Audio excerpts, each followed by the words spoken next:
Estamos siguiendo estos días, el domingo anterior y este domingo, acerca de la oración que prevalece. Y quiero completar este tema que le estoy llamando secretos de la oración. Estamos viendo que muchas veces vemos a Jesús haciendo maravillas, haciendo grandes cosas. Y el pensamiento de mucha de la gente es, viendo a Jesús haciendo lo que hacía, a veces es que, bueno, es que era Jesús, Él es el Hijo de Dios. Y como Hijo de Dios, Él hacía todo esto, ¿no? Pero déjame decirte, es importante que tú sepas que lo que Jesús hizo, no lo hizo sencillamente porque era Hijo de Dios. Las maravillas, las obras que Jesucristo pudo hacer, no lo hizo en razón de que simplemente era Hijo de Dios. Déjame decirte que la Biblia dice que el Verbo sí era Dios, el Verbo estaba con Dios, pero se hizo carne y habitó entre nosotros. Es decir, Dios se hizo carne y cuando se hizo carne, Él estuvo entre nosotros como un ser humano cualquiera, en el sentido de sus limitaciones. Es decir, las limitaciones de Jesús estaban allí y si Jesús hizo algo grandioso, lo hizo como un ser humano sometido al obrar de Dios y al poder de su palabra. Si tú entiendes esto, vas a ver que realmente todo ese poder que se desplegó sobre la vida de Jesús no era que era inherente a Él, sino que Él supo caminar en la voluntad de Dios.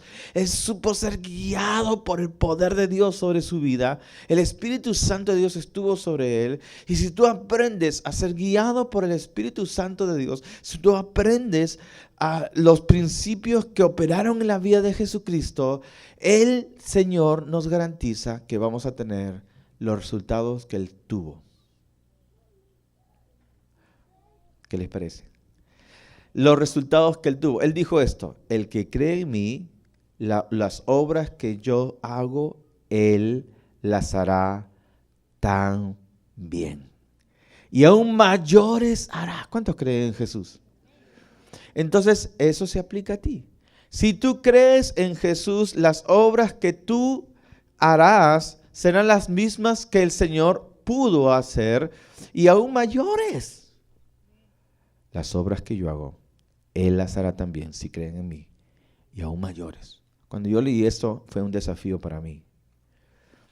Yo agradezco a Dios haber sido entrenado en un ministerio que me enseñaron a aplicar el poder de la palabra de Dios, no solo para mi vida, sino para la vida de otros y el ministerio. Jesús llevó a los 12 discípulos a que estuvieran con Él y enseñarles a los discípulos los secretos para vivir una vida en grande victoria. La palabra de Dios no es un libro de moral nada más. Es mucho más de esto. Las Escrituras es un libro de revelación de los secretos del universo, de los secretos que Dios estableció en el universo. Y cuando nosotros, por la ayuda del Espíritu Santo, podemos sacar esos tesoros, nuestra vida va a ser transformada y va a ser ensanchada. ¿Cuántos se alegran por esto? Secretos de la oración en privado. Ahora, otra cosa que yo creo es que mucha gente no ora en su vida porque sencillamente tiene la idea religiosa de la oración, ¿no? Tiene esa idea pesada de orar. Pero cuando nosotros conocemos la palabra de Dios y aplicamos la palabra de Dios a nuestra vida, la oración se va a hacer un disfrute para tu vida.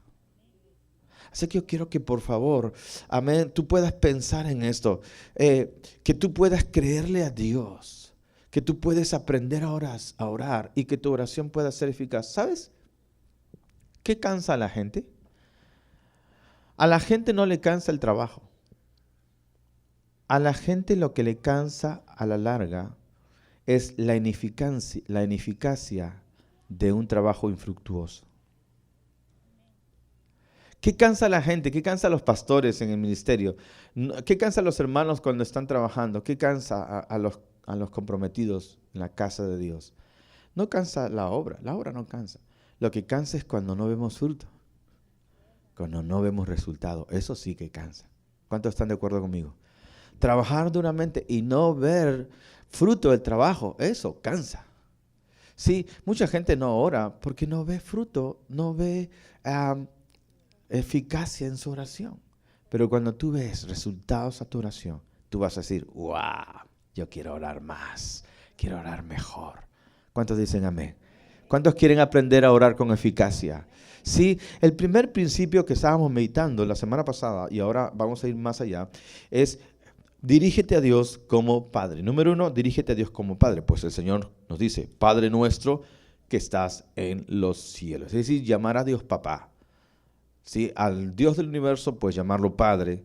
Y sabes que todo padre desea cuidar a sus hijos, amarles, proveerles, sustentarles.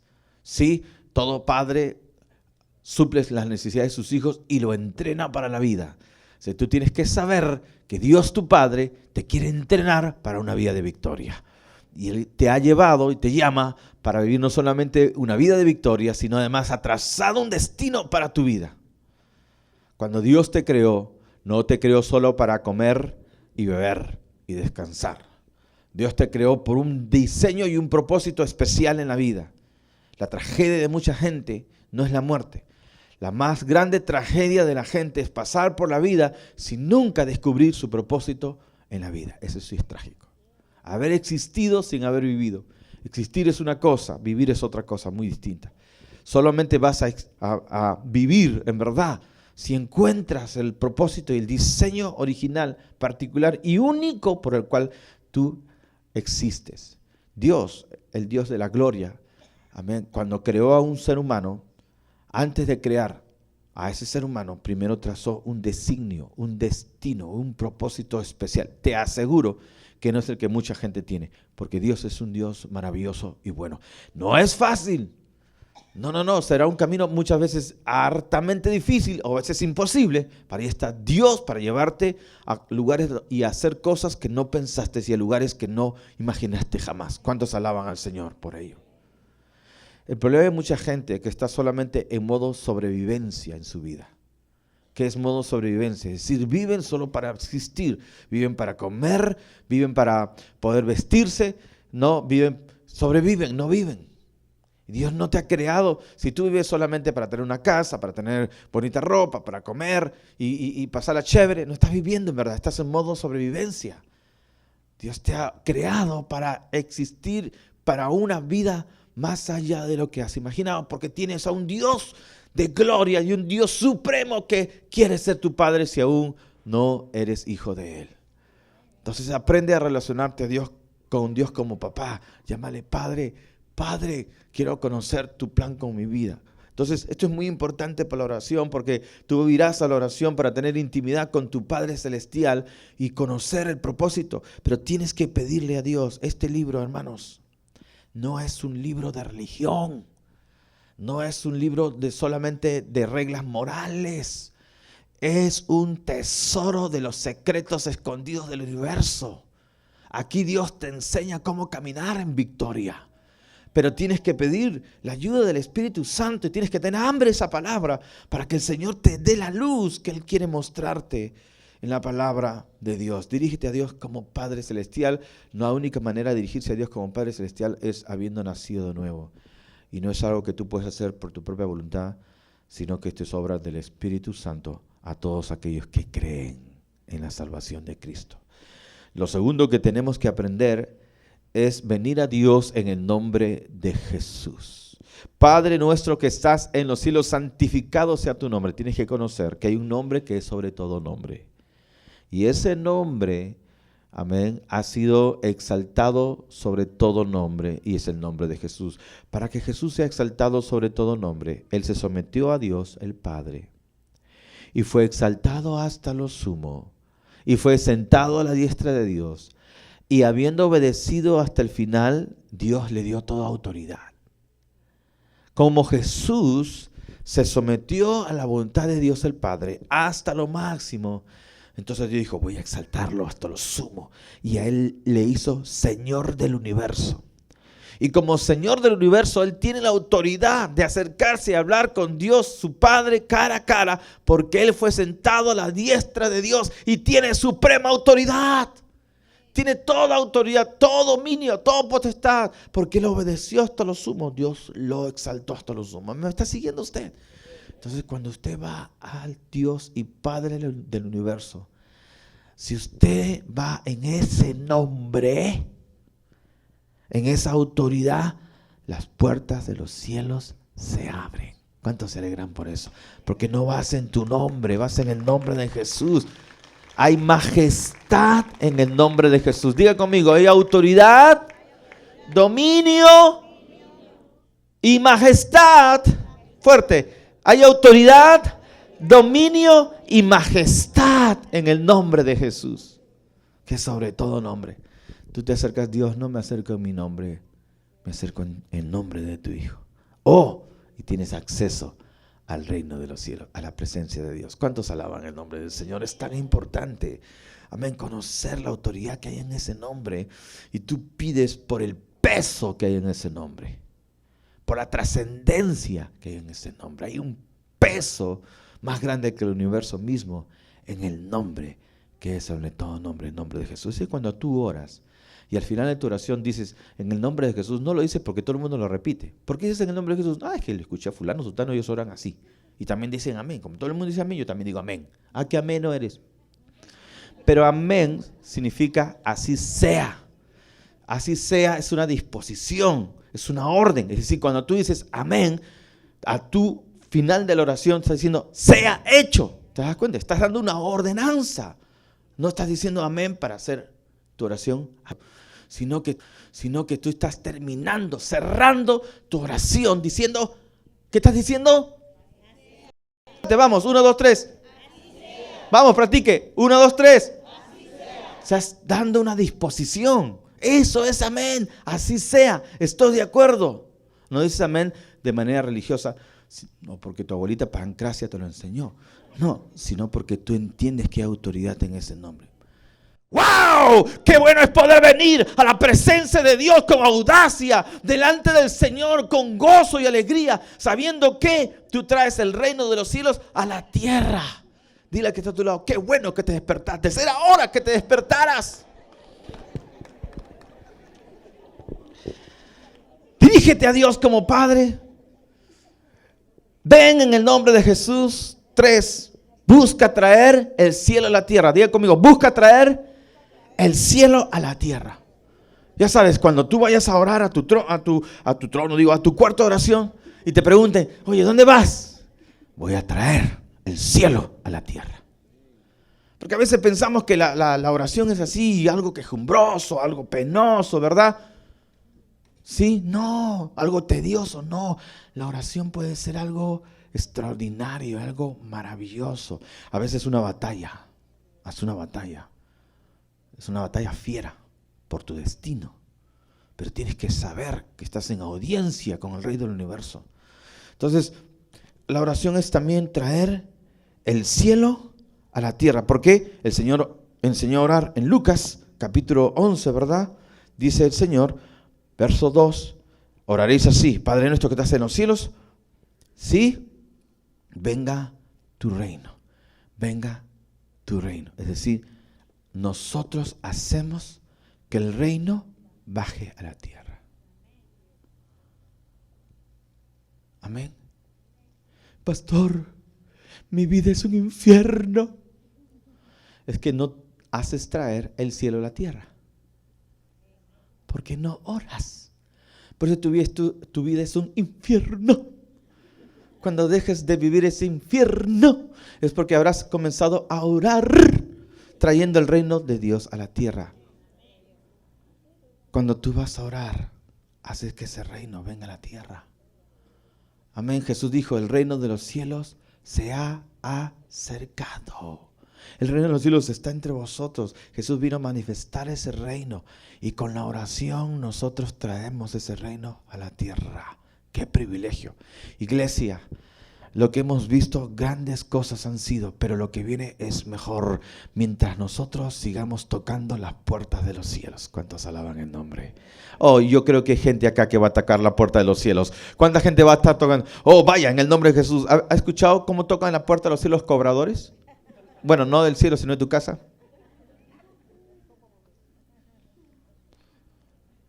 Cuando tú comiences a tocar la puerta de los cielos, los cobradores dejarán de tocar tu puerta. Eso fue una revelación. Amén. Entonces, busca traer el cielo a la tierra. Número 4, ponte de acuerdo con Dios. Ponte de acuerdo con Dios. Porque la Biblia dice, el Señor está enseñándonos, Padre nuestro que estás en los cielos, hágase tu voluntad en la tierra como en el cielo. Venga tu reino, hágase tu voluntad. Significa que nosotros tenemos que ponernos de acuerdo con Dios. O sea, no es Dios que se pone de acuerdo con nosotros. Somos nosotros que nos ponemos de acuerdo con Dios. La oración no es torcerle la mano a Dios. Dice, dámelo, vamos Dios, dámelo. ¿Te imaginas eso? O un niño caprichoso haciendo su pataleta pidiendo a su mamá caramelo. Imagínate, una rabieta. No, Dios no está en cosas. ¿Cuántos dicen amén? ¿Cuántos creen que a Dios no podemos manipularlo? Señor, dame, o si no, yo dejo leer la Biblia. A Dios no lo puedes manipular. ¿Amén o no? Con Dios Dios no entra en tonterías. No, Dios no entra en sonceras. Entonces, tenemos que aprender que la oración no es para conceder nuestros caprichos. Dice la Biblia, ustedes no tienen porque no piden, y cuando piden, piden mal. Señor, llévate a mi suegra lejos. Por favor. Señor, esa vecina, Señor, llévala lejos, me fastidia todos los días con su perro que viene acá. No, tenemos que orar de acuerdo a la voluntad de Dios. Ahora, esto es muy poderoso.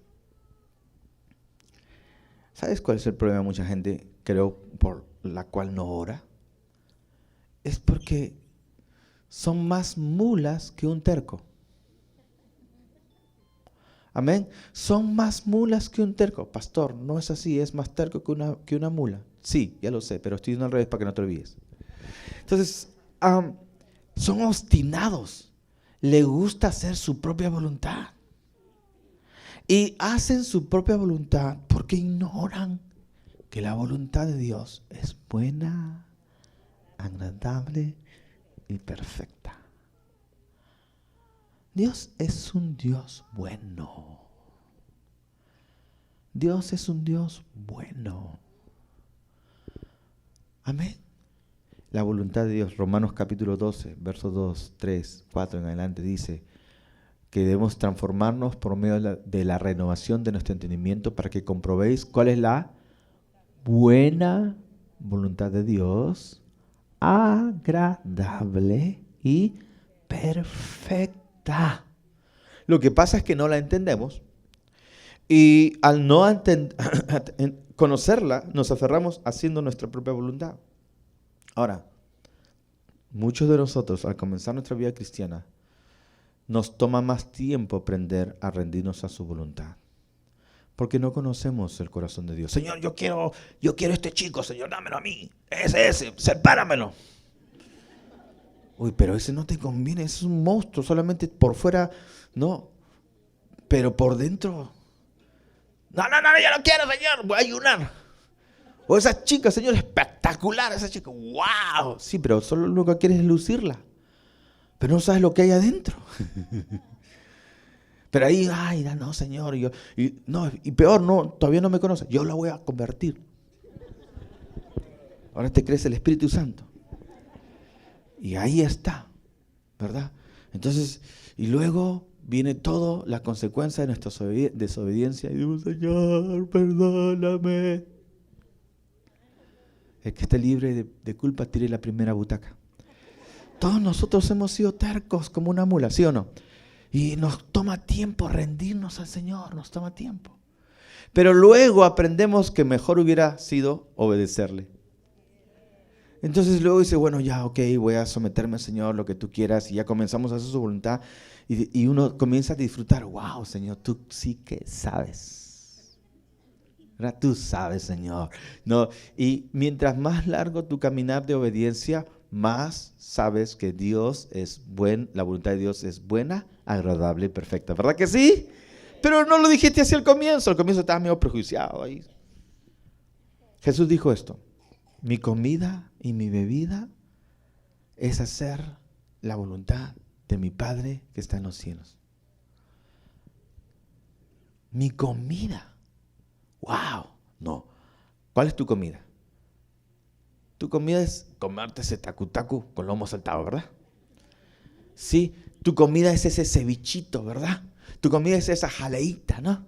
Tu comida es esa, qué sé yo, viste a lo pobre, ¿no? Ese espagueti, ¿no? Ya no siga, pastor, porque está llegando la hora del almuerzo. Ok. Pero, ¿qué está diciendo Jesús en realidad, mi amado hermano? Lo que Jesús en realidad está diciendo es que mi deleite y mi alimento es hacer lo que le agrada a mi Padre. Ese es mi deleite. Mi deleite más grande no es vestir de tal manera o tener esto o lo otro. Mi deleite es causar gozo al corazón de mi Padre haciendo lo que le agrada. Amén. Cuando nosotros decimos, Dios, ok, no quiero, ya no mi voluntad, sino tu voluntad. Te aseguro que Dios te va a sacar del modo sobrevivir al modo de abundancia. Y cuando hablo de abundancia, no hablo de cosas. Hablo de una vida de abundancia. Es decir, donde tú puedes compartir con otros, donde tú puedes levantar a otros, donde tú puedes ayudar a otros. Porque ¿cuántos saben que cuando tú estás en modo de necesidad no puedes ayudar a nadie? Amén. Cuando estás en modo de necesidad te encuentras con esas personas que están arreglando la pista y tienen su tarrito y se te acercan. Y tú los miras y dices, yo también necesito tu ayuda. Préstame tu tarrito, ¿no? Porque estás en modo necesidad. Amén. Que no has aprendido a tener ese disfrute con Dios haciendo lo que a Él le agrada. Y Dios quiere que nosotros podamos decir como el apóstol Pablo. Pablo creía en Dios. El apóstol Pablo, antes de ser el gran apóstol Pablo, era Saulo de Tarso. Y él creía en Dios, pero hacía lo que él pensaba que estaba bien. Y al hacer lo que él pensaba que estaba bien, terminaba persiguiendo a la iglesia del Señor. Y el Señor dijo, este muchacho ya no, lo voy a capturar. Y camino a Damasco el Señor lo arrestó. Dice la Biblia que se encontró con Cristo en el camino y cayó a tierra. Y una vez derribado, Saulo dijo, Señor, ¿quién eres? Y él le dijo, yo soy Jesús a quien tú persigues. Y él le dijo, Señor, ¿qué quieres que yo haga? Y cuando Saulo hizo esa oración, su vida cambió de ser simplemente un perseguidor amargado de la iglesia a ser uno de los hombres más ilustres que ha dado la humanidad, uno de los hombres más respetados, amén, que ha dado la humanidad, que es conocido como el que escribió el 70 y tantos % de las Sagradas Escrituras. Dios sacó a Saulo de ser un perseguidor de la iglesia a un hombre de Dios poderoso, el apóstol Pablo. Amén. Comienza diciendo, Señor, ¿qué quieres que yo haga? ¿Qué quieres para mi vida? Porque como le decía al inicio, nadie fue creado por una mera casualidad. Es algo que nosotros siempre enseñamos, pero a veces como que no la llegamos a dimensionar. Mira, su vida no puede ser una vida sin un... Tu vida tiene que ser con un sentido claro. Déjame decirte que Dios no lo hubiera creado a usted si no hubiera espacio para usted, si no hubiera habido un plan. Primero está el plan, primero está el propósito, primero está el espacio. Primero está el recurso y luego Dios te crea. Es así como Dios trabaja. Si lo hace con las frutas, cada fruta fue creada con un propósito. Cada planta fue creada con un propósito, medicinales, sí, de disfrute. Cada fruta fue creada con un propósito. Dios no hubiera creado ninguna fruta si no tuviera un propósito. Los animales igual. Si eso fue el designio de Dios para las frutas, ¿cuánto más por un ser humano? Dile a tu hermano que está al lado, tienes un gran potencial dentro de ti. Díselo, tienes un gran potencial dentro de ti. Pero tienes que comenzar diciendo, Señor, no mi voluntad, sino la tuya. Pastor, pero yo ya estoy un paso más para el otro lado que acá. Yo ya estoy arriba de los 60, 70. Mira, un año, un día, una semana, bajo el propósito de Dios valen toda una eternidad. Tú eres exitoso en el momento que te enganchas con el propósito de Dios. En el momento que te enganchas con el propósito de Dios, comienzas a hacer, pero sabes que tienes que disfrutar, tienes que rendirte a Dios. Tienes que decirle, Señor, no mi voluntad. Entonces la oración es, Señor, así en los cielos que se haga en la tierra, hágase tu voluntad en la tierra. Es decir, Señor, yo me rindo a ti, quiero hacer lo que a ti te agrada, Padre. En esta hora, a veces la voluntad de Dios o muchas veces se cruzará con la nuestra. Que tú estás por ese lado, pero la voluntad de Dios te quiere llevar para el otro lado.